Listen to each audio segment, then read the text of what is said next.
Okay, another two math problems. So find the solution set of the given system of inequations. কি বলেছে যে system of ইনইকুয়েশনস রয়েছে, এখানে একটা না একাধিক ইনইকুয়েশনস নিয়ে কথা বলেছে।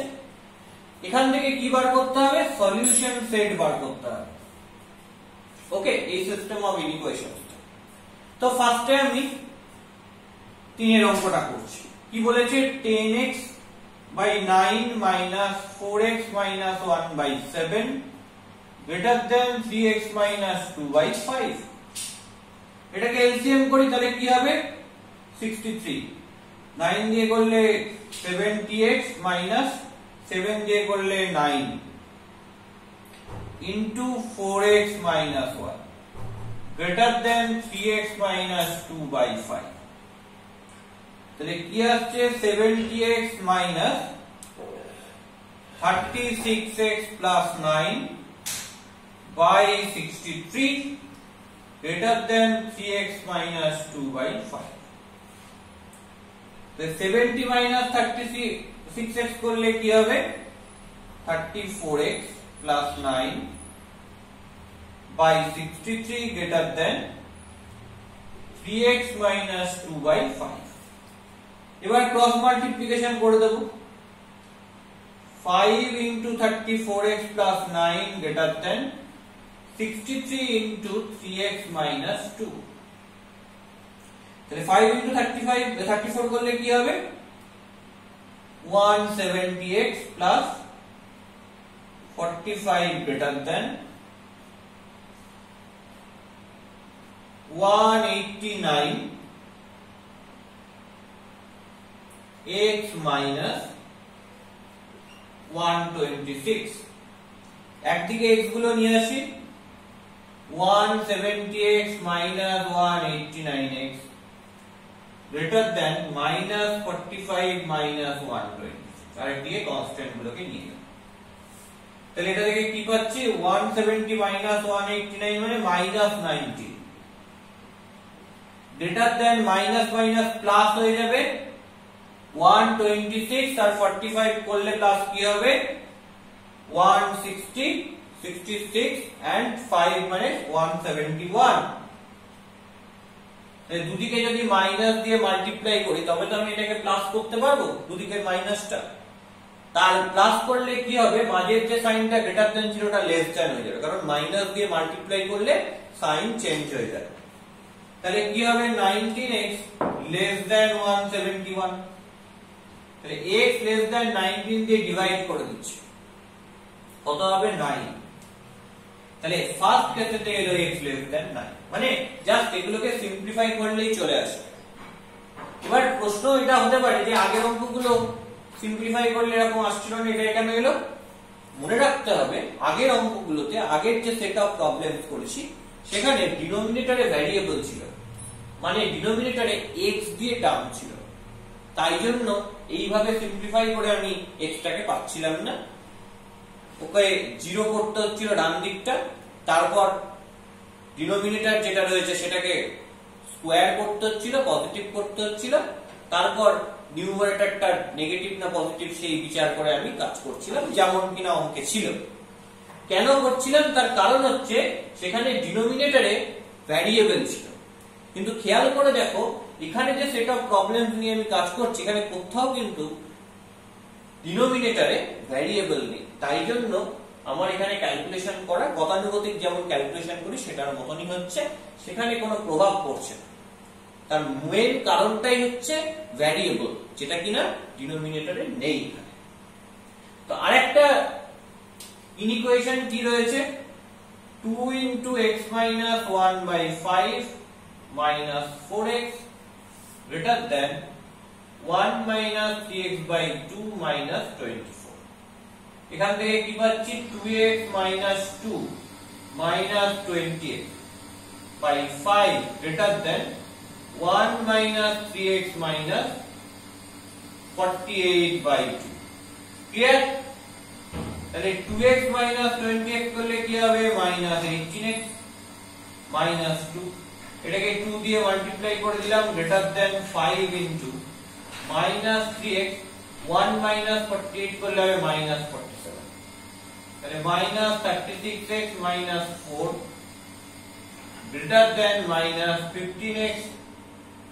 Okay, after that minus 5 into 47 করলে কি হবে, 5 into 7 35 এর 5 3 হাতে থাকলো, তারপরে 20 আর 3 23 235, তাহলে এই মাইনাসটা এদিকে নিয়ে আসলাম minus 36x plus 15x, এই মাইনাস করতে ওদিকে নিয়ে গেলাম 4 minus 235, তাহলে এখান থেকে অ্যাকচুয়ালি কি পেলাম, এটা থেকে পেলাম minus 36 plus 15, তার মানে minus 21x, ঠিক আছে, that is greater than minus 231, তো মাইনাস দিয়ে মাল্টিপ্লাই করলে 21x less than 231, 21 দিয়ে ডিভাইড করলে x less than 11, তো এই হচ্ছে ব্যাপার। তাহলে একটাই পেলাম x less than 9 and আরেকটাই পেলাম x less than 11। এবার আমাকে কি করতে হবে, এবার আমাকে সলিউশন সেট রেডি করতে হবে, সলিউশন সেট রেডি করে দেখতে হবে যে সলিউশন পাওয়া যাচ্ছে কি যাচ্ছে না। তাহলে সলিউশনে রিয়েল লাইনের উপর দেখি, এটা 0 মাইনাস ইনফিনিটি প্লাস ইনফিনিটি, প্রথমটা বলছে x less than 9, তো আমি এখানে 9 ভাবছি, x less than 9 strictly less than, তার মানে ইকুয়ালিটি হোল্ড করবে না, তার মানে এক্সক্লুডেড পয়েন্ট, তার মানে ব্র্যাকেটটা ওপেন ব্র্যাকেট হবে এবং x টা 9 এর থেকে ছোট মানে এই দিক বরাবর। আবার x টা less than 11, তো এটাকে আমি 11 ভাবছি, কি ভাবছি, এটাকে আমি 11 ভাবছি, x টা less than 11 মানে কি এই পয়েন্টে ওপেন ব্র্যাকেট থাকবে এবং less than 11 মানে কি হবে এই দিক বরাবর। তাহলে এবার বলো যে এই দুটোর মধ্যে কমন রিজিয়ন কোনটা, মানে কমন সলিউশন কোনটা, যেটা দুটোতেই রয়েছে, একটা এখান থেকে শুরু হয়ে এদিকে আর একটা এখান থেকে শুরু হয়ে এদিকে, কমন কোনটা, কমন পার্ট হচ্ছে x টা 9 থেকে শুরু হয়ে মাইনাস ইনফিনিটির দিকে, মানে এইটা হচ্ছে আমার কমন। তাহলে so solution region of x, so solution region or I can write solution range of car x এর কি হবে, যে x belongs to minus infinity comma 9 open interval, and that is your answer, এবং এটাই হবে answer। So solution region or solution range, solution region বললে solution region in R বলে দিতে হবে, তাহলে solution region in R এটার মানেই হচ্ছে কি, এটার মানেই হচ্ছে solution range টা x, সেটা হচ্ছে কি x belongs to minus infinity comma 9 open interval। ওকে, তো প্রবলেম নাম্বার 3 হয়ে গেল। জাস্ট একটু ক্যালকুলেশন, এবার আমি ক্যালকুলেশনটা একদম আমি ইকুয়ালিটি থাকলে যেমন ক্যালকুলেশন করি এখানেও করেছি। কেন করেছি, তার কারণ হচ্ছে ডিনোমিনেটরে ভ্যারিয়েবল নেই, ডিনোমিনেটরে ভ্যারিয়েবল না থাকলে ঝামেলা অনেক কমে যাবে। ক্যালকুলেশনটা যেমন ইকুয়েশনে হয় তেমনি ইকুয়েশনে, আলাদা করে কিছু করার দরকার পড়ে। তো এবার আমরা দেখব হচ্ছে 7 এর problem. Let's see about number 7।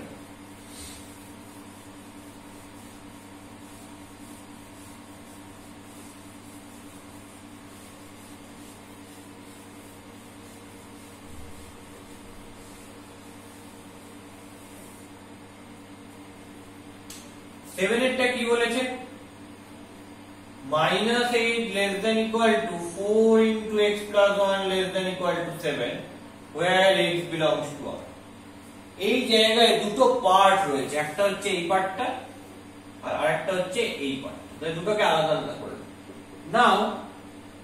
-8 less than equal to 4 into x plus 1, ওকে, 4 দিয়ে ডিভাইড করে দিই, তাহলে -2 less than equal to x plus 1। আচ্ছা, -1 করে দিলে কি আসছে, -2 -1 less than equal to x plus 1 -1, তাহলে -3 less than equal to x। তার মানে আমি এখান থেকে কি পাচ্ছি, x greater than equal to -3 এটা পাচ্ছি। আর একটা পার্ট যদি নিই, মানে এই দিকের পার্টটা যদি নিই, তাহলে কি হবে, 4 into x plus 1 less than equal to 7, তাহলে সেখান থেকে আমি কি পাবো, মাল্টিপ্লাই করে দিচ্ছি 4x + 4 ≤ 7। এখানে যা কিছু সব জেনারেল ইকুয়েশনে যেমন হয় তেমনি, কারণ এখানে ডিনোমিনেটরে কোনো ভ্যারিয়েবল নেই। 4টা ওদিকে গিয়ে মাইনাস করে দিলাম, তাহলে 4x ≤ 7 - 4, তাহলে 4x ≤ 3, তার মানে x ≤ 3/4। ওকে, তাহলে এবার আমি পুরো জিনিসটা যেটা আমি পেলাম সেইটাকে আমি কি করব, রিয়েল লাইনে প্লট করব। এই হচ্ছে আমার 0, এই হচ্ছে +∞ and that is -। এখানে x একটা পয়েন্ট রয়েছে -3, x টা -3 বা -3 থেকে বড়, তার মানে এখানে যেহেতু ইকুয়ালিটি রয়েছে তাই এখানে থার্ড ব্র্যাকেট হবে, মানে পয়েন্টটা ইনক্লুডেড হবে। এবং -3 বা -3 থেকে বড়, তার মানে রিজিয়নটা কোন দিকে হবে, এদিকে। আর এখানে কি রয়েছে, x টা 3/4 বা 3/4 এর থেকে ছোট, এখানে পয়েন্টটা কি, এই পয়েন্টটা 3/4। 3/4 বা 3/4 এর থেকে ছোট, এখানেও দেখো ইকুয়ালিটি রয়েছে, তার মানে ওইখানে কি হবে, পয়েন্টটা ইনক্লুডেড হবে। তার মানে কোন দিক বরাবর যাবে, ও এই দিক বরাবর যাবে, এবং অবশ্যই পয়েন্টটাকে ইনক্লুড করে। তাহলে বলো এদের মধ্যে কমন পার্ট কোনটা, মানে কমন রিজিয়ন কোনটা? কমন রিজিয়ন হচ্ছে এই জায়গাটা। তাহলে আমি এখান থেকে বলতে পারবো, so solution range of x or solution region of x in R কি হবে? So solution range of x is -3 closed interval is x belongs to -3 closed interval, আবার এখানেও 3/4 closed interval, and that is your answer। এটাই কি হবে, এটাই হবে তোমার অ্যানসার। তাহলে so solution range of x is x belongs to closed interval -3, 3/4, okay, and that is basically your answer। okay, তো এইভাবে প্রবলেমগুলো সলভ করতে হবে। আশা করি প্রবলেমগুলো নিয়ে কোনো আর অসুবিধা নেই। ওকে।